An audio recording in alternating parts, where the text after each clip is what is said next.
श्री माता जी, मानवीय जीवन का परम सत्य क्या है? ईश्वर क्या है और उसे कैसे पाया जा सकता है? इस बारे में आप कुछ चर्चा करेंगी? मानवीय जीवन का परम सत्य और लक्ष्य एक ही है कि सत्य को पाना। और सत्य क्या है कि हम आत्मा स्वरूप हैं। ये शरीर मन बुद्धि अहंकार आदि हम नहीं, हम आत्मा स्वरूप हैं और उस आत्मा के स्वरूप को हमें पाना है। बस यही एक सत्य है और यही एक लक्ष्य है, क्योंकि आत्मा जो है ये एक सामूहिक चेतना का अवलंबन है। जी। दूसरी बात, यही आनंद का स्रोत है, यही सत्य का स्रोत है और यही हमारे चित्त को आलोकित करता है। इसलिए इस आत्मा को हमें प्राप्त करना चाहिए और वो प्राप्त करना बहुत आसान है। जी। पहले तो ये देखा गया है कि ये शास्त्रों में भी लिखा है कि लोग इस सत्य को पाने के लिए कहीं कहीं भटकते फिरते थे, फिर भी बरसों तपस्या करने के बाद या किसी भी गुरु की सेवा करने के बाद भी वो जरूरी नहीं होता था कि वो इस सत्य को पा सकें। अभी जैसा कि मैं खुद आपके सामने जो है रियलाइजेशन ले चुका हूँ और दूसरे लोगों ने, मैंने देखा है हजारों लोगों ने लिया है, इतनी आसानी से लिया है। ये कैसे संभव हुआ? ये संभव होना ही था, क्योंकि हर चीज़, जैसे कि एक फूल है या पत्ती है, तो शुरुआत में आप देखते हैं कि एक पेड़ पर एक दो ही पत्तियाँ आती हैं, एक ही फूल आता है। लेकिन जैसे जैसे उसकी उत्क्रांति होती जाती है, जैसे जैसे बढ़ते जाता है, तो उस वक्त बहुत से फूल एक पेड़ पर आ जाते हैं। उसी प्रकार आज मैं इसे ब्लॉसम टाइम कहती हूँ कि बाहर आई हुई जी। और जो लोग पहले गिरी कंदरों में परमात्मा को खोजते थे, आज एक बहुत ही सर्वसाधारण गृहस्थी में रहते हुए लोग नजर आ रहे हैं। इन्होंने ये सारे काम कर चुके हैं जी। और कोई सा भी आप अगर संशोधन देखें तो उसमें बड़ी तपस्या पहले होती है और वो युगों तक चलती है।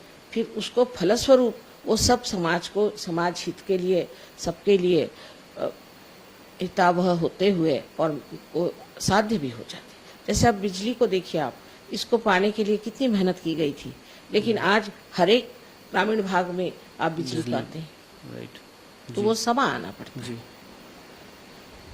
एक और प्रश्न ये है कि कुंडलिनी क्या है और इसकी जागृति कैसे होती है? सत्य की खोज में मेरे ख्याल से कुंडलिनी ही एकमात्र मार्ग है जिससे सत्य को पाया जा सकता है। इसकी जागृति कैसे होती है? कुंडलिनी हमारे अंदर एक जीवंत व्यवस्था है।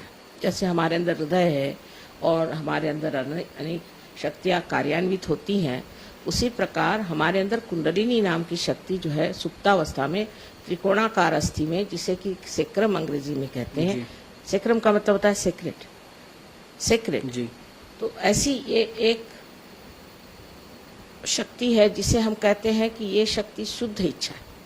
बाकी सारी इच्छाएं आप इकोनॉमिक्स में जानते हैं कि कोई सी भी इच्छाएं जो है, कहा जाता है कि in general they are not satiable. एक इच्छा हुई, फिर दूसरी इच्छा हुई, फिर तीसरी इच्छा हुई, और जो इच्छा पूर्णित भी होती है उससे सुख नहीं मिलता, समाधान नहीं मिलता। पर ये शुद्ध इच्छा है। और शुद्ध इच्छा, चाहे आप इसके बारे में चेतित हो या न हो, पर शुद्ध इच्छा ये है कि हमें परमात्मा की जो चारों तरफ फैली चराचर में शक्ति है उससे एकाकारिता आनी चाहिए। जी। क्या ये हर एक साधारण इंसान के लिए उतना ही आवश्यक है कि साधारण के ही जल्दी होती है। जी। कोई अपने को बड़ा असाधारण समझता है तो उसकी समझ से उसमें इतना अहंकार आ जाता है कि उसमें कुंडलिनी खुद ही बना करती है। और हर एक मनुष्य की अपनी व्यक्तिगत अपनी माँ है, और वो जैसे कि टेप रिकॉर्ड होता है उस तरह से इसने सब कुछ टेप कर लिया है और वो सब जानती है कि आप कहाँ तक क्या है, और उसी के अनुसार वो स्वयं उसको स्वयं चालित है और वो इस तरह से इस चक्रों को जानती है कि तो आपके कौन से चक्र खराब है और उसका उठना कहाँ तक ठीक है। कुछ लोगों में तो मैंने देखा है कि उनके असामाजिक व्यवहार के कारण, उनकी स्वार्थ के कारण, उनके धर्मांधता के कारण और कभी कभी उनकी दुष्टता के कारण कुंडलिनी एकदम हताहत दुर्बल हो करके जैसे कोई बड़ी जख्मी शक्ति की तरह पड़ी रहती है। उसको उठाना बहुत कठिन होता है। जी। मैंने ये देखा है, जैसे मेरे देहरादून के श्री अरुण गोयल हैं, उन्हें ब्लड कैंसर था। यहाँ पे मैंने बहुत लोगों को देखा कि उन्हें बड़ी गंभीर बीमारियाँ थी, मगर अब नहीं हैं, और वो मेडिकली तो पॉसिबल नहीं था। तो ये इस सहज योग के द्वारा ये किस प्रकार संभव है? कुंडलिनी जब जागृत हो जाती है तो वो हमारे 7-6 चक्रों में से गुजरती है, जी। और ये शक्ति जब इन 6 चक्रों में से जाती है तो उसके अंदर बसे हुए जो उन चक्रों के अधिष्ठित देवता लोग हैं वो जागृत हो जाते हैं, और वो अपनी शक्ति को प्रदान करते हैं, और उस शक्ति से मनुष्य ठीक हो जाता है। अब ये कि आजकल के युग में कोई देवता की बात करे तो लोग उसे समझ नहीं सकते, पर जो है सो सत्य मैं आपसे बता रहे हैं। जी। सहज योग में लोग कूल ब्रीज या चैतन्य लहरियों की बात करते हैं, ये क्या चीज़ है? ये कैसे अनुभव होता है इसका साधारण जन को? असल में हमारे चारों तरफ चराचर में, अणु रेणु में, हर जगह ये चैतन्य फैला हुआ है। जी। और ये परम चैतन्य जो है ये परमात्मा की शक्ति कहिए या आदिशक्ति की शक्ति है, और ये शक्ति बहुत सूक्ष्म शक्ति है जो हर चीज को चलाती है। हम लोग तो बहुत सी चीजें बस मान ही लेते हैं, जैसे कि एक बीज है, उसको हम माँ के उदर में डालें तो उसमें से हजारों पेड़ कैसे निकल आते हैं। कोई सी भी जीवंत क्रिया कैसी होती है, सारी जीवंत क्रिया यही शक्ति करती है। और हमारे अंदर भी जो स्वयं चालित शक्तियां हैं, जैसे कि हमारा हृदय, हमारी पाचन क्रिया आदि जो है, वो भी सब यही शक्ति कार्य करती है। सो इस शक्ति को हम लोग सिर्फ मान लिया है, और साइंस से हम सिर्फ जो कुछ बाह्य में है वो देखते हैं, लेकिन जो अंदर उसके सूक्ष्म शक्ति है उसके लिए आपको सूक्ष्मता में उतरना पड़ेगा। जी। आध्यात्मिक शास्त्रों में लिखा है कि desire should be pure desire. Pure desire, ये प्योर डिजायर क्या होता है? What is pure Dzire?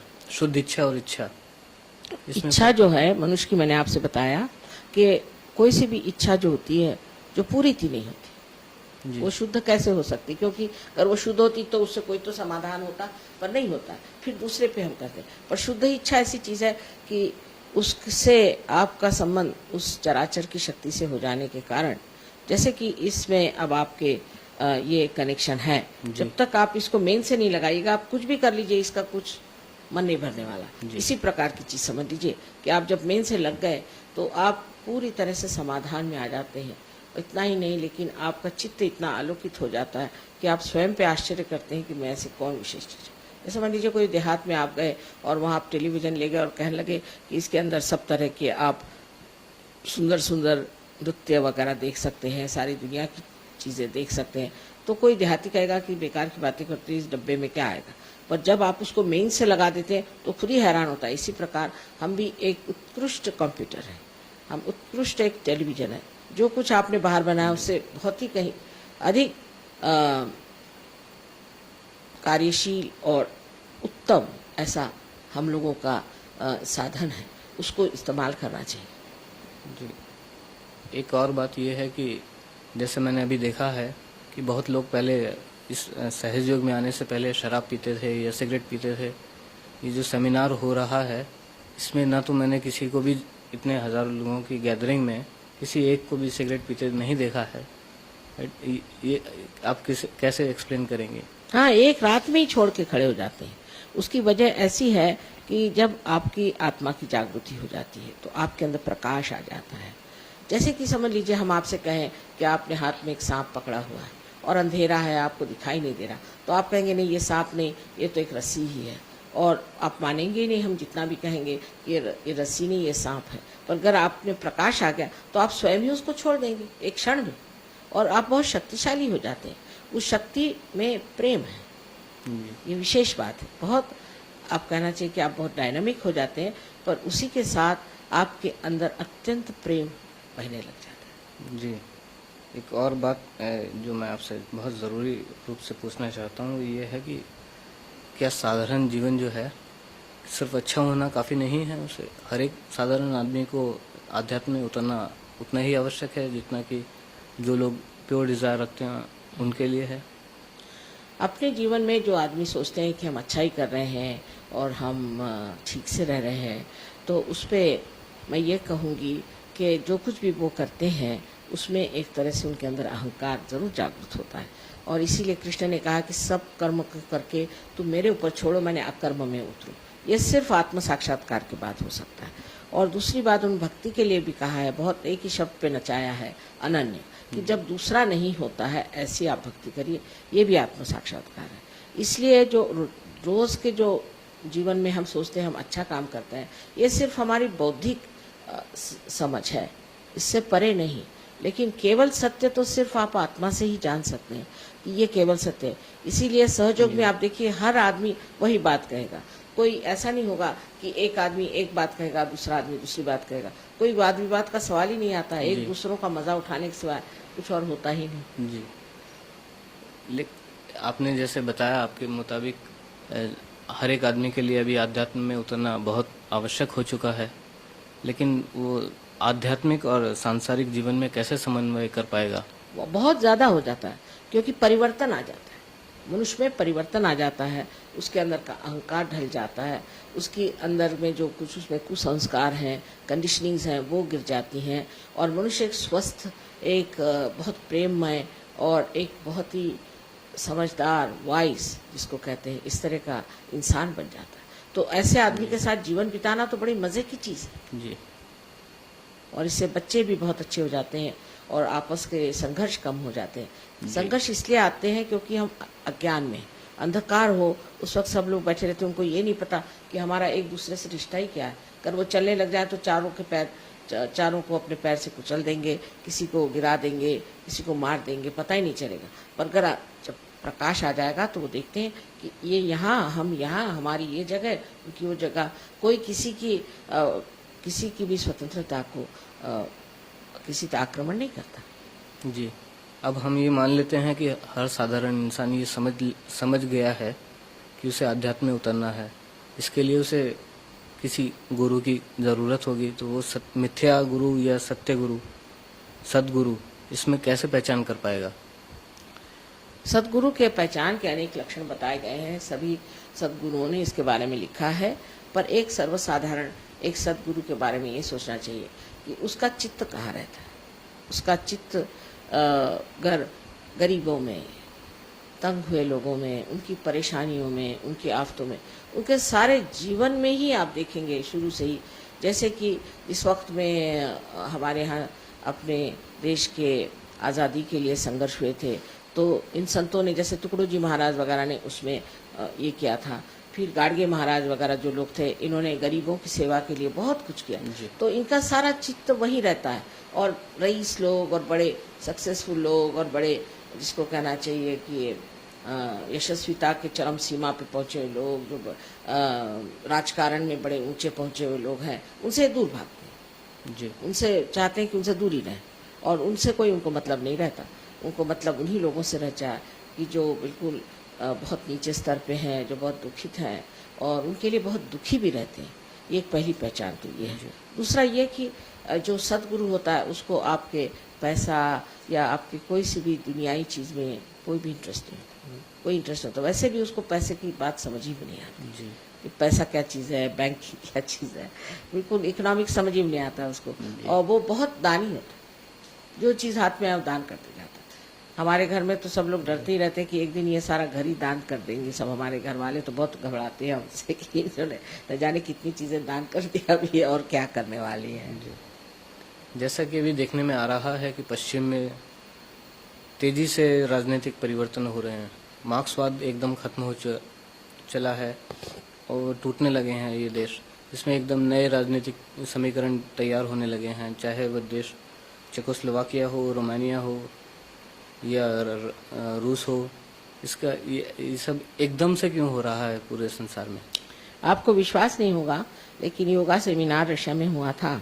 जब उन्होंने मुझे बुलाया, मैं पहले रशिया हो आई थी, काफ़ी काम हो चुका था और सबने कहा कि आप क्यों जा रहे हैं, तो मैंने यही कहा कि वहाँ सब योगा सेमिनार में ईस्टर्न ब्लॉक के लोग आए। ईस्टर्न ब्लॉक के लोग आए, मुझे सिर्फ 45 मिनट मिले थे। 30 मिनट तो मैंने सहयोग के बारे में बताया और 15 मिनट में उन लोगों को आत्म साक्षात्कार हो गया। और जैसे मैं हॉल से बाहर निकली, वो सब छोड़ छाड़ करके बाहर चले आए, कोई अंदर बैठा ही नहीं। फिर उन्होंने अपने एड्रेसेस दिए, उसमें सब इन्हीं देशों के लोग थे, क्योंकि ये सहयोगी थे। जैसे ये वापस गए तो वहाँ ट्रिगरिंग होती है। ये जो होते हैं एक जैसे कि माध्यम हो जाता है, जो माध्यम। और हंगेरी के लिए मैंने यही कहा था कि अगर एक भी हंगेरियन सहयोगी हो जाएगा तो हंगेरी जी। स्वतंत्र हो जाएगा। जी। और आपको आश्चर्य है वो लगेगा कि जिस दिन एक आदमी हमारे यहाँ है उसके 8 दिन में हंगेरी के यहाँ डिक्लेरेशन। जी। और स्व का तंत्र जानना चाहिए, स्व का तंत्र जानना ही स्वतंत्रता है। और स्व माने आत्मा है। जी। अगर आपने स्व का तंत्र नहीं जाना जी। तो आप बेकार है। पर तांत्रिक और सहयोग में ऐसा अंतर है जैसे अंधेरा और प्रकाश, क्योंकि ये लोगों को कुछ मालूमात तो है नहीं, गलत सलत काम करते रहते हैं, झूठ बोलते रहते हैं, अंधश्रद्धा निर्माण करते हैं, लोगों को डराते हैं और बहुत ही अहिक चीज़ों के बारे में बातचीत करते हैं। और ये सारी भूत विद्या प्रेत विद्या है, यहीं तक कि सम्मोहन करना भी प्रेत विद्या और बड़ी दुष्ट चीज़ है। जो आदमी सम्मोहन करता है वो खुद ही बड़ी बुरी मौत मरता है, और जिस पे सम्मोहन करता है उसकी भी ज़िंदगी बड़ी बर्बाद हो जाती है। जी। कहीं ऐसा तो नहीं कि संसार जो है दोबारा पूंजीवाद की तरफ बढ़ रहा हो, क्योंकि मार्क्सवाद तो अभी खत्म हो चला है। ये दो एक्सट्रीम्स जो हैं, पूंजीवाद और कोई सी भी चीज़ एक्सट्रीम्स पे जाना यानी अपने संतुलन को खोना है। हमारे दिमाग में भी 2 लोब्स हैं, एक नहीं है, एक लेफ्ट में है एक राइट में है। जी। तो जो आदमी बहुत ज़्यादा बाहर की ओर दौड़ता है जिसे एक्सट्रोवर्ट कहते हैं, तो उसका एक ही लोब माने उसका लेफ्ट लोब ही डेवलप होता है, राइट नहीं हो सकता। तो उसमें असंतुलन आ जाता है। इसीलिए पाश्चिमात्य देशों में हम यहाँ बैठे बैठे नहीं समझ सकते जब तक आप जाकर न रहें, क्योंकि मैंने तो बहुत ही ज़्यादा सफ़र किया हुआ है। और हम देखते हैं कि लोग इतने शुष्क हो गए हैं, इतने इंसानियत से गिर चुके हैं, वो इंसानियत मालूम ही नहीं। इतना ज़्यादा वहाँ पर हिंसाचार है। भ्रष्टाचार इसलिए नहीं है कि वहाँ भय है, पर भ्रष्टाचार भी, डेमोक्रेसी भ्रष्टाचार के बगैर मानो चल ही नहीं सकती, ऐसा लगता है। फिर उन्होंने इतनी गंदी गंदी आदतें ले ली हैं, क्योंकि अहंकार से भागने के लिए ड्रग्स और ये एड्स और न जाने कितनी आफतों में फंसे हुए हैं। मैं तो देखती हूँ अमेरिका में अधिकतर लोग बहुत ही नर्वस हैं, और उनके सारे नर्व्स जो हैं वो बिल्कुल पूरी तरह से अब कहना चाहिए कि जर्जर हो गए, जर्जर हो गए। और जो बाकी के लोग हैं वहाँ पर उनको भी स्किज़ोफ्रेनिया, किसी को कुछ ऐसी ऐसी बीमारियां हैं कि हम हिंदुस्तान में इसे देखते भी नहीं। जी। तो उनमें क्या है कि संतुलन नहीं रह गए। तो जो लोग साइंस के पीछे में भागते हैं उनको पता होना चाहिए कि साइंस में मानवीय जीवन के लिए सिर्फ एक साधन मात्र है, वो सब कुछ नहीं हो सकता। उसकी अपनी भी परिसीमा है, उससे बाहर वो नहीं जा सकता। और सबसे बड़ी जो साइंस की खराबी वो ये है कि मनुष्य की जो इंसानियत है, जो उसकी ह्यूमैनिटी है, उसको नहीं छू पाता। जी। इसलिए एक साइंस के पीछे भागने वाला आदमी बहुत ही ज़्यादा क्रोधी, बहुत ही ज़्यादा अपने में ही समाने वाला और समाज की व्यवस्था बिगाड़ने वाला होता है। वहाँ का समाज इतना तितर बितर हो गया है कि आपको आश्चर्य होगा कि इंग्लैंड जैसे शहर, इंग्लैंड जैसे देश में माँ बाप अपने 2 बच्चों को, कम से कम 2 बच्चों को 1 हफ्ते में मार डालते। और कुछ तो वहाँ ऐसे भी हुए हैं कि जहाँ बहुत से नाती ने जो हैं और उन लोगों ने अपने ग्रैंड पेरेंट्स को मार डाला। अरे एक एक तरह तरह के उनके मारने के ढंग को सुनिए तो आप आश्चर्य करें, और उनको बड़ा मज़ा आता है।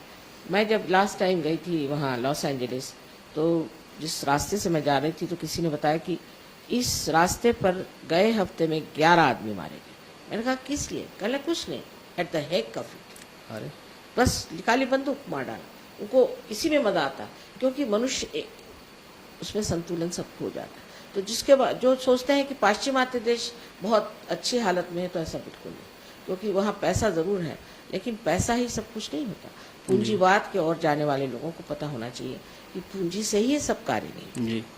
हाँ, जैसे कि है, आप कह सकते हैं समाजवाद जहाँ हुआ, जहाँ पूंजीवाद नहीं, वहाँ भी अतिशयता हो कि पावर की तरफ जाने से उस तरफ ध्यान नहीं दिया गया, जो बहुत ज़रूरी चीज़ है। पर तो भी मैं कहूँगी कि रशिया के लोग बहुत बढ़िया लोग, जी। क्योंकि वहाँ की गवर्नमेंट ने जो भी उनके साथ किया, उनका दिमाग जो है उसमें किसी भी तरह की धर्मांधता नहीं है, अंधश्रद्धा नहीं है, और कोई भी धर्म का उनके ऊपर, मतलब मनुष्य के बनाए हुए धर्म का उनके ऊपर पगड़ा नहीं है।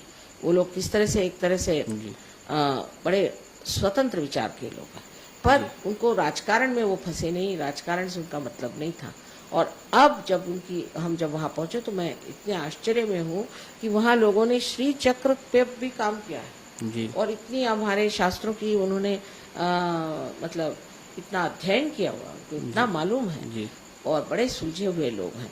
लेकिन ठीक है कि क्योंकि उनकी गवर्नमेंट ने एक साइड जरा सी कम कर दी, पर मैं तो जानती हूँ कि वहाँ गोर्बाचेव जैसा आदमी जो कि एक आत्म साक्षात्कारी बड़ा ऊंचा इंसान है, उसकी गवर्नमेंट फेल करने के लिए लोग ये सब प्रॉब्लम खड़े कर रहे हैं। वहाँ खाना पीना वगैरह सब भरपूर है, वो बस उनको सताने के लिए वहाँ की जो कर्मचारी हैं, ब्यूरोक्रेट्स हैं, उन्होंने ये समस्याएं खड़ी की है। पर वहाँ खाने पीने के हर आदमी को वहाँ घर मिल जाता है। जी 5 पैसे में आप कहीं से कहीं जा सकते हैं। जी आप उनके अगर मेट्रोज देखिए तो पैलेस के जैसे रखे हुए हैं, ऐसा सब आराम है।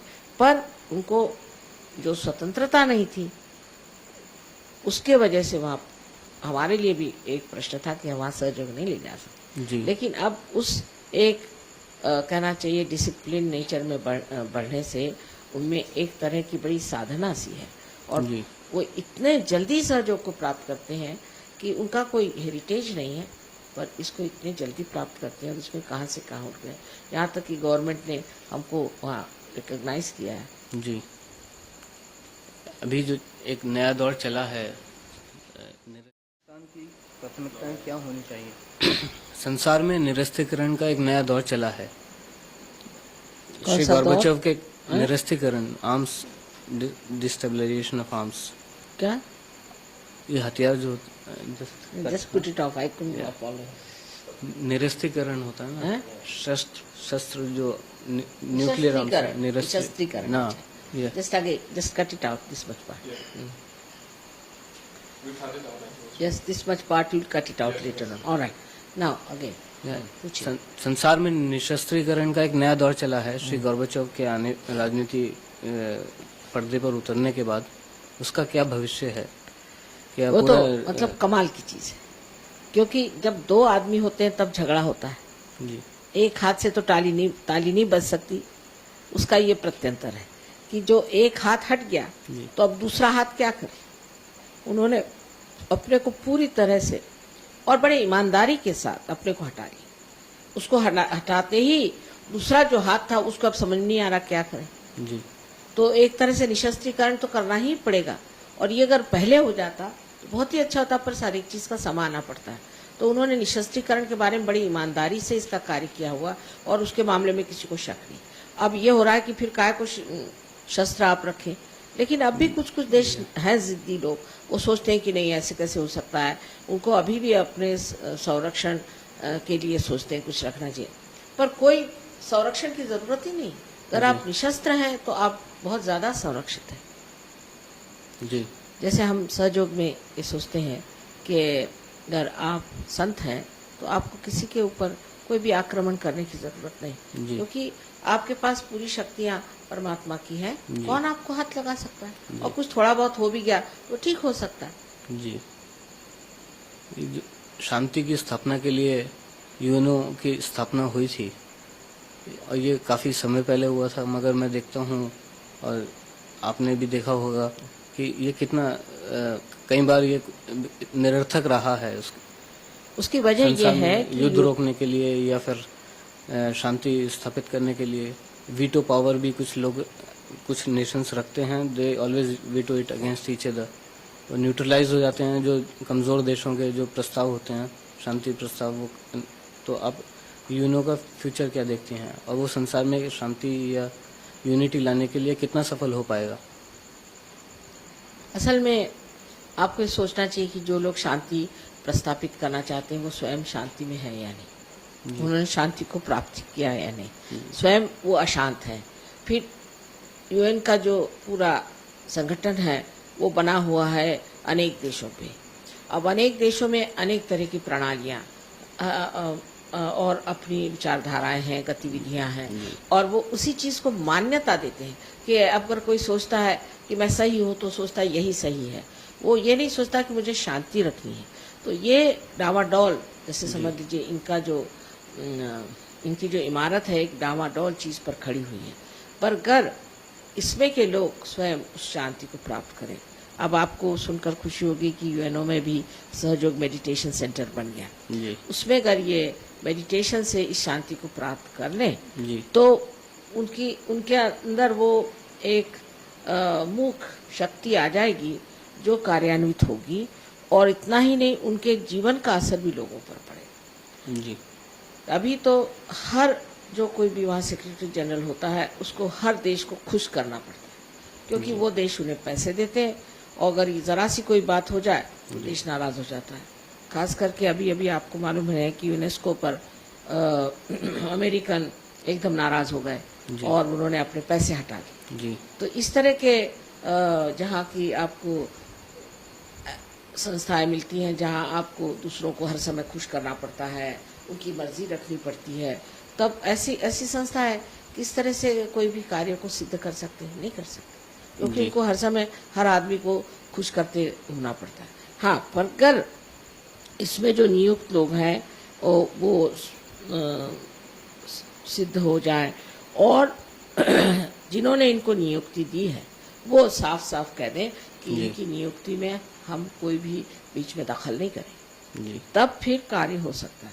उसके लिए सहयोग फैलना बहुत जरूरी है जी कि जहाँ जहाँ सहयोग फैला है वहाँ वहाँ लोग शांति में, आनंद में है, और वो चाहते हैं कि सबको ही शांति मिले। जी लेकिन जिनको यहाँ शांति के पुरस्कार भी मिलते हैं, बड़े अशांत लोग हैं। मैंने देखा है कि इनको शांति के पुरस्कार कैसे मिले पता नहीं, अंदर से तो इतने अशांत है, ऊपर से इनको शांति के पुरस्कार दिए जा रहे हैं, तो बड़े आश्चर्य की बात है। जी कुल कितने देशों में सहयोग फैल चुका है अब तक?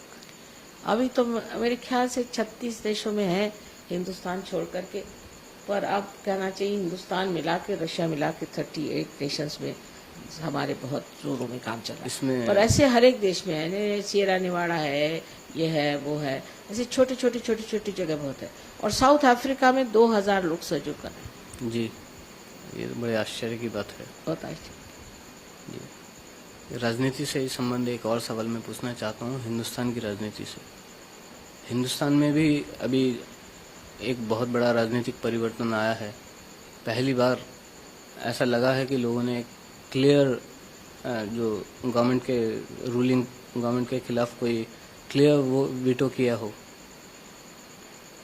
नई सरकार हर जगह आई है, चाहे वो दक्षिण हो या उत्तर हो, हर जो रूलिंग पार्टीज थी उन्हीं के खिलाफ वोट दिया गया।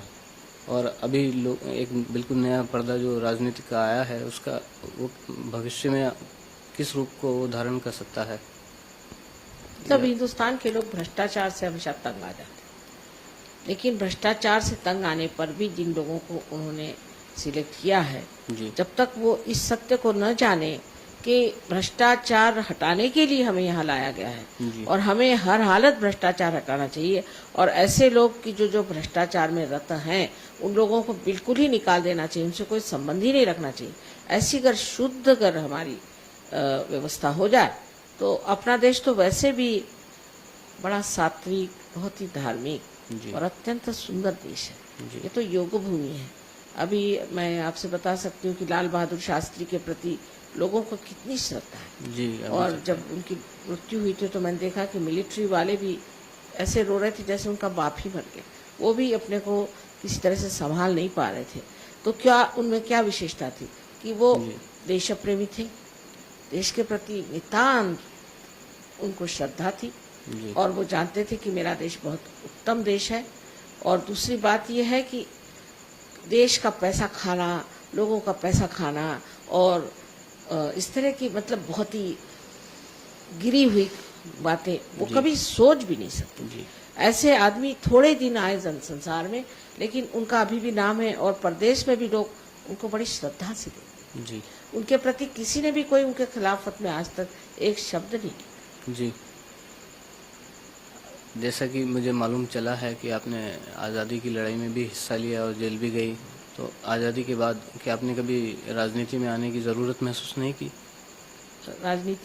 राजनीति में आने की ज़रूरत महसूस नहीं की? असल में जब तक देश परतंत्र है, मैं महात्मा गांधी के साथ बहुत बचपन से थी। वो मुझे नेपाली कहते थे और वो बहुत धार्मिक, बहुत अत्यंत स्वच्छ आदमी थे, बहुत स्वच्छ, जरा कड़क थे लेकिन बच्चों के साथ बहुत प्यारे थे और मुझे बहुत ही प्यार करते थे। और वो खुद ही कहते थे कि जब तक हमें स्वतंत्रता नहीं मिलती तब तक हम आत्मा की बात नहीं कर सकते। जी और उनके बिल्कुल पूर्ण धारणा थी कि जब स्वतंत्र हो जाएंगे तो आत्मा का कार्य शुरू हो सकता है, और अगर आज वो होते तो सहयोग के साथ होते। लेकिन दुर्भाग्य ऐसा है कि वो है नहीं। और जिस वक्त हमें स्वतंत्रता मिल गई तो हमने एक दूसरा ही स्वरूप ले लिया। ऐसे लोग आ गए कि जिनका हमने कभी नाम भी नहीं सुना था, जिन्होंने कोई कार्य भी नहीं किया था। हाँ, ये बात सही है कि उस वक्त स्वतंत्रता के इसमें मैं पूरी तरह से थी। बहुत छोटी उम्र में ही मुझे पुलिसों ने बहुत सताया था, इलेक्ट्रिक शॉक्स दिए थे, मुझे बर्फ पे लिटाया था। जी पर मैं जेल कभी नहीं गई, क्योंकि मैं इधर उधर भागती रही घर छोड़ करके, और काफ़ी कार्य मैंने किया। जेल नहीं गए, पर मेरे माँ बाप बहुत जेल गए, उन्होंने बहुत त्याग किए और बड़े कमाल के लोग थे। कभी मेरी मदर जो थी वो कभी झूठ ही नहीं बोलती थी, और बेचारी 5 मरतबा जेल गई। हम 11 भाई बहन थे, और फादर भी हमारे, सब कुछ उन लोगों ने सेक्रीफाइस कर, और उनको कोई और चीज़ चाहिए ही नहीं थी, बस ये कि देश के लिए ये करना। हमने तो बहुत बड़े बड़े लोग देखे हैं जीवन में, और मैं सोचती हूँ कि दुर्भाग्य है कि हमारे बच्चे वो चीज़ नहीं देख पाते हैं जो हमने देखा। जी ऐसा कहा जाता है कि स्वर्ग भी धरती पर है और नर्क भी धरती पर है। क्या ये वास्तविकता है या भ्रामकता है? स्वर्ग और नर्क दोनों ही धरती पर हैं, ऐसा? बिल्कुल धरती पर है ही, लेकिन स्वर्ग की जो हमें कल्पनाएं हैं वो थोड़ी सी विकृत है, क्योंकि हम जो जिस सतह से उस बारे में सोचते हैं वही सोचते हैं कि स्वर्ग का मतलब ये कि खूब खाने पीने को होगा, और उसमें मोटरें चलेंगी, और हम ऐसा होगा। स्वर्ग का मतलब ये है कि हमारी स्वयं स्थिति, अब जैसे आत्मा की स्थिति जब मनुष्य को प्राप्त होती है तो वो सिर्फ आत्मा ही का संतोष और उसका आराम देती है। जी अब जैसे आप जानते हैं कि हम बड़े घर में पैदा हुए और रियासत रही, और फिर उसके बाद पिता भी हमारे जेल गए, तो फिर हम लोग बिल्कुल झोपड़ियों में भी रहे, और फिर मेरे पति भी काफ़ी बड़े घर के हैं, और वैसे भी हम लोग ऐसी रियासत में रहे। लेकिन आप कहें तो मैं कहीं भी ज़मीन पे सो सकती हूँ, कहीं पे रह सकती हूँ, मुझे कोई प्रश्न नहीं। ऐसे सहयोगियों को देखिए, इनके सबके अपने मकानात हैं, इनके पास मोटरें हैं, सब कुछ है, बड़े आराम से रहते हैं। लेकिन यहाँ देखिए कैसे रह रहे हैं, इनको कोई नहीं, इनको बस जहाँ आत्मा का आनंद आने लग गया तो उसको ये ऊपरी चीजें सूझती नहीं, और उसमें वो आनंद देता है। जी आजकल पर्यावरण एक बहुत महत्वपूर्ण विषय बन चुका है, संसार में इसे बड़ा महत्व दिया जा रहा है, मगर आज वातावरण इतना दूषित हो चुका है कि उसे कैसे सुधारा जाएगा? इस बारे में आप इसका वातावरण दूषित होने का कारण यह है कि एक सत्य हमें जान लेना चाहिए कि मशीनें हमने बनाई हैं हमारे लिए, हम उनके लिए नहीं। उसका संतुलन नहीं। मशीनें बनाने की जहाँ तक ज़रूरत है वहीं तक बनानी चाहिए, क्योंकि वो भी जब तक उसको आप पूरी तरह से इस्तेमाल नहीं करेंगे तो वो आगे चल नहीं सकती। अब उस संतुलन के लिए पहले सामूहिकता आनी पड़ेगी। जब सामूहिकता आ जाएगी तो मनुष्य सोचेगा कि मैं कितनी मशीनें बनाऊं, जितनी ज़रूरत है उससे ज़्यादा। जैसे घर गृहस्थी की औरत होती है, वो ये सोचती है अच्छा मैं कितना खाना बनाऊं जिसकी ज़रूरत है, पर अगर वही घर किसी आदमी को दे दीजिए तो वो कहेगा चलो इतना बनाएंगे, फिर बाकी का बेचेंगे और बाकी का ये करेंगे। और जब हमारे पास सब साधन है, क्यों ना हम इस तरह से करें। तो स्त्री का ये होता है कि जितना ज़रूरी है संतुलित उतना बनाना चाहिए। इसी प्रकार हमें मशीनों को भी संभालना चाहिए, और इस तरह से हम लोग बहक जाएं। जैसे कि प्रदेश में तो बहुत ही ज़्यादा ये प्रश्न है, बहुत बड़ा प्रश्न है, पर सहयोग से उसमें भी थोड़ी मदद होती है। वैसे कि एक हमारे एग्रीकल्चर के एक्सपर्ट हैं, आप मिलेंगे उनसे, mister Hamid, doctor Hamid, Austria के। हाँ, ऑस्ट्रिया के। तो वहाँ पर यह प्रश्न खड़ा हुआ कि वहाँ के जो बहुत सारे फॉरेस्ट हैं उसमें इस तरह से दूषित हवा के कारण और एसिड रेन के कारण उनकी सबकी मृत्यु हो रही।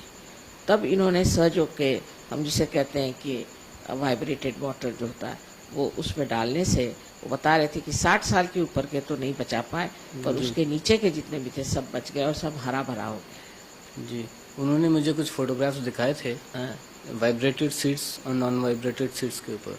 वाइब्रेटेड सीड्स का जो प्रोडक्शन था वो नॉन वाइब्रेटेड सीड्स की अपेक्षा 30% अधिक था, बहुत अधिक होता है। तो ये वाइब्रेशन से क्या उसमें प्रक्रिया शुरू हो जाती है? वाइब्रेशंस का मतलब है उसमें 3 शक्तियाँ कम से कम निहित होती हैं। जी एक तो शक्ति है कि जिसे आप कह सकते हैं इलेक्ट्रोमैग्नेटिक जो होती है वो, फिर उसमें प्राण शक्ति होती जी है, ये दोनों राइट साइडेड शक्तियाँ। और दूसरी जो शक्ति होती है वो है मनस शक्ति। तो मनस शक्ति से क्या होता है कि जो इस परम चैतन्य की जो इच्छा है वो पूरित होती है जी ये। और तीसरी ये है कि उत्क्रांति। तो जैसे उत्क्रांति, जैसे आप समझ सकते हैं कि एक जेट हमने बनाया, या समझ लीजिए हमने आकाश में स्पेस क्राफ्ट भेजा, तो वो किस तरह से भेजा कि एक स्पेस क्राफ्ट में बहुत से, पहले नीचे में एक वेस्टिब्यूल होता है, फिर उसके ऊपर में होता है, फिर उसके ऊपर में होता है। तो पहले एक सारा का सारा ऊपर जाएगा, जी तो उस वक्त में उसकी जो गति है, स्पीड है, वो स्लो होती है। फिर उसके बाद में नीचे वाला एकदम एक्सप्लोड होता है, जी फिर उससे दूसरी गति आ जाती है, एक्सलरेटेड जिसे कहते हैं, फिर उससे फिर दूसरा हो जाता है। इसी तरह से ये उत्क्रांति का भी उस वाइब्रेशंस शुरू हो में जाता है। वो शक्ति है। तो वो क्या करता है कि इसको ट्रिगर करते हैं, और उससे यानी आपको आश्चर्य होगा कि हमने 1 किलो में बासमती चावल, यानी 1 एकड़ में हमने बासमती चावल लगाया था, वो था करीबन 60 किलो, जी और उसमें 1400 किलो आए। जी और उसकी जो बीजे थे वो इतने सुंदर बासमती की, लोग कहते हैं ऐसे हमने बासमती देखी नहीं, और वहाँ कहते थे बासमती होगी ही नहीं। जी। ऐसे ऐसे थी, जैसे ऑलिव है, ऑलिव हमने लगाया वो आ गया, आपके ट्यूलिप्स हैं वो आ गए। वाइब्रेशन से कोई भी चीज़ जो कहते हैं नहीं हो सकती, सब हो सकती। जी बहुत सी चीज़ें ऐसी हैं जो कि हिंदुस्तान में नहीं हो सकती, वाइब्रेशन से हो सकती। अब 1-2 व्यक्तिगत सवाल मैं पूछना चाहूँगा। मैंने जितनी बार भी आपके दर्शन किए हैं, या उनका मुझे लाभ मिला है दर्शनों का, मैंने ये नोट किया है कि आपको फूलों का बेहद शौक है, और उसमें भी खास तौर पे गुलाब का। इसके नहीं, गुलाब का ऐसा नहीं, मुझे सभी फूलों से शौक है, पर मुझे सुगंध अच्छी लगती है, क्योंकि सुगंध जो है वो पृथ्वी का कॉजल है, जैसे कि जी कहना चाहिए कि उसी से पृथ्वी बनी हुई है। और क्योंकि पृथ्वी तत्व बहुत महत्वपूर्ण चीज़ है, इसलिए मुझे सुगंध कोई सी भी, वो जो कि कृत्रिम न हो, जी जो नेचुरल है, वो अच्छी लगती है। और मुझे और भी एक शौक है, बच्चों का मुझे बहुत शौक है। जी जो कि आप 100 बच्चे भी दे दीजिए तो मैं सब दुनिया भूल करके बैठ जाऊंगी। और जी। फूलों का मुझे शौक ऐसा नहीं कि मुझे फूल चाहिए, पर अगर कुछ देना ही है तो मुझे फूल ही दे दीजिए, जी और कुछ नहीं चाहिए, ऐसा मैं कहती हूँ। पर मुझे कोई ऐसा नहीं है कि मैं इतना मुझे शौक है कि मैं फूलों को पूछे मैं बिल्कुल आप फूल दीजिए, नहीं दीजिए, ऐसे नहीं। लेकिन ये कि फूल जितने संसार में ज़्यादा बढ़ेंगे उतना हमारा जीवन सुगंधमय हो जाएगा। और फूलों से बहुत कुछ सीखने का भी है, जी। कितना एक क्षणिक भर रहता है, लेकिन वो सबको सुगंध देता है और कैसी शोभा बढ़ाता है सबकी, जी। उससे बहुत कुछ सीखने का है। और जी। फूल जो है ये एक चरम सीमा में पहुंचा हुआ एक पेड़ का एक प्रतीक है, जी और उस फूल ही से फिर फल बनते हैं, इसलिए ये बड़ा प्रतीक रूप भी है। और आप जानते हैं कि सारे जितने भी आध्यात्मिक लोग हो गए, उनको फूलों से बहुत प्रेम रहा है, जी और निसर्ग से भी बहुत प्रेम रहा। पर अब समय कहाँ है कि निसर्ग से प्रेम करें, पर सबसे ज़्यादा प्रेम तो मनुष्य से करना चाहिए, जी क्योंकि मनुष्य में सबसे निसर्ग सबसे ज़्यादा प्लावित हुआ है। जी सिर्फ उसमें जो कुछ बादल आए हैं उसको अगर हटा दीजिए तो मनुष्य से बढ़ के और कोई सुंदर चीज़ नहीं। जी परमात्मा ने सबसे उच्चतर चीज मनुष्य को बनाया, जी। सिर्फ अभी तक उसने अपना ठौर नहीं पाया। जिस दिन वो पा लेता है तो वो तो इतना बढ़िया हो जाता है। आप देखिए इन लोगों को, ये आपस में कैसे प्रेम से रह रहे हैं। जी। 36 देश के लोगों ने कोई झगड़ा नहीं, तंटा नहीं, कोई बात नहीं, आपस में इनका प्रेम देखकर ही मेरा तो जी इतना खुश हो जाता है। जी। आपको संगीत का भी बहुत शौक रहा है? ऐसे तो मुझे सभी कलाओं में बहुत ये है। मुझे, आप जानते हैं, मुझे शिल्पकला और हस्तकला और संगीत, इसके अलावा आर्किटेक्चर, सभी चीज़ों में मुझे बहुत रुचि है, हर एक चीज़ में। यहाँ तक मेडिकल में भी मुझे बहुत रुचि है। और ज्ञान जो है सब अपने ही दिमाग में होता है। जी। जो कुछ साइंटिस्ट जानते हैं, जो बाहर है, आया है, जो बाहर है, उसे देखते हैं, पर जो निहित है अगर उसको जानने की आप में शक्ति हो तो आप हर एक सब्जेक्ट को जान सकते हैं। जी जैसे कि आप यहाँ पूछ सकते हैं, एक साहब ने आके मुझे जेनेटिक्स के बारे में पूछा और मैंने सोचा कि इनको ज़रूरी बताना, तो उन्होंने बहुत सी ऐसी बातें बता दी और वो कह रहे हैं अब उसका रिसर्च हो रहा। किसी ने कुछ पूछा उस पर मैंने बता दिया। पर ऐसा है कि जो पूछने वाला हो वो भी एक अधिकारी होना चाहिए। जो आदमी आकर के कहे कि आपको बताना ही पड़ेगा, नहीं तो मैं आप पे बंदूक लगाऊंगा, तो मैं तो कुछ नहीं, फिर तो मैं बिल्कुल बुद्धू बन के बैठ जाऊँ। जी, वैसे तो आप इतनी व्यस्त रहती हैं, मगर फुर्सत के क्षण जो भी मिलते हैं आपको यदा कदा, वो आप कैसे व्यतीत करना पसंद करती हैं? अकेले में तो मैं बहुत खुश रहती हूँ, क्योंकि मेरे ही अंदर सब कुछ है, मैं जानती हूँ। जी। और अकेले में मुझे कभी लगता ही नहीं कि मैं अकेली हूँ। मैं कभी जिसको कहते हैं बोरिंग वगैरह, वो मैं जानती नहीं क्या चीज़ होती है, मुझे आज जी। तक मालूम नहीं है। जी, इसके अलावा एक और लास्ट क्वेश्चन जो मैं पूछना चाहता हूँ,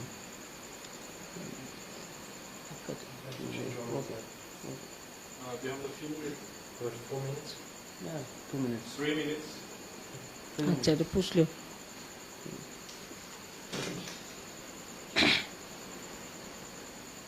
Yes. आगामी संसार को आप का भविष्य क्या है? जो संसार अभी आने वाला है, पूरा उसका भविष्य क्या रहेगा? आने वाले वर्षों में संसार क्या रूप रखेगा, धरेगा? मैं तो सोचती हूँ कि कलयुग खत्म हो गया अब, और उसकी जगह कृतयुग आ गया है, जी। और उसका प्रकाश फैल रहा है। कृतयुग का मतलब है जहाँ ये परम चैतन्य कार्यान्वित हो, जी। वो कृतयुग शुरू हो गया। और उसके बाद अब सत्ययुग बिल्कुल दरवाजे पर खड़ा हुआ है। उसका वर्ण करना, उसको समझना मनुष्य के बस का तब होगा जबकि वो आत्म साक्षात्कारी होगा। जी। मुझे तो लगता है कि इन सहयोगियों को जब मैं देखती हूँ, लगता है सत्ययुग ही है, ये जी। तो वैकुंठ ही है, ये द्वारिका है, और लगता ही नहीं कि इससे बाहर कोई चीज़ है। पर बाहर आने पर देखते हैं कि अभी बहुत कुछ करना है, और बहुत लोगों को ठीक करना है, और बहुत सारी ऐसी गलत चीज़ें चल पड़ी हैं कि जो अवरुद्ध करती है चीज़ों को, जो मनुष्य के लिए बहुत ही हानिकारक। लेकिन सत्य तो हमेशा स्वयं प्रकाशित होता है, स्वयं प्रस्थापित भी हो सकता है। जी, आपने इतना समय दिया, हमारे दर्शकों को जरूर इससे लाभ पहुंचेगा, मुझे पूर्ण विश्वास है इस बात का। और मैं चाहता हूं कि आप उनके लिए कोई अपने मन से कोई एक संदेश कहें अंतिम कुछ शब्दों में, तो अच्छा रहेगा। एक ही संदेश तो एक ही है मेरा, छोटा सा, कि अपनी आत्मा को जानो, अपनी आत्मा की शक्ति को जानो। आप ही की अपनी शक्ति है, और मेरा इसमें कोई लेना देना नहीं बनता। जैसे कि एक दीप जला हुआ है, वो दूसरे दीप को प्रज्वलित कर सकता है। अगर वो दीप ठीक हो तो वो प्रज्वलित हो जाता है, फिर वो जो जला हुआ दीप है वो दूसरों को प्रज्वलित कर सकता है। इसी तरह से संसार का जो सारा कुछ क्लेश है, जितनी तकलीफें हैं, संघर्ष है, ये सारा खत्म हो सकता है जबकि हमारे अंदर ये प्रकाश स्थापित हो जाए। बहुत बहुत धन्यवाद माता जी आपका।